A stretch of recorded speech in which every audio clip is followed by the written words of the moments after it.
The overall goal of this procedure is to presumptively determine the presence or absence of a synthetic cathinone within an unknown, seized material using color test reagents and associated color changes. This method can help provide law enforcement agencies with rapid, cost-effective, and simple suggestions as to whether or not a synthetic cathinone may be present in a seized material. The main advantage of this technique over other color tests available is its high selectivity toward the synthetic cathinone class of illicit drugs.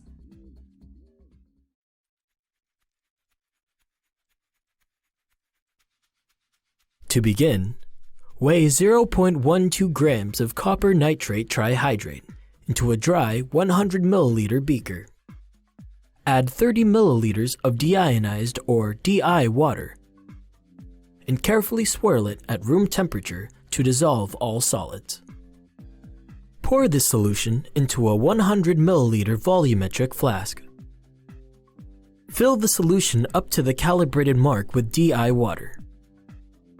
This prepared solution is reagent 1. Then, weigh 0.11 grams of neocuprone hemihydrate into a dry 100 milliliter beaker. Add 50 milliliters of 0.1 molar hydrochloric acid and use a glass stirring rod to promote dissolution of solids at room temperature. Pour this solution into a 100 milliliter volumetric flask. Fill up the flask to the calibrated mark with 0.1 molar hydrochloric acid.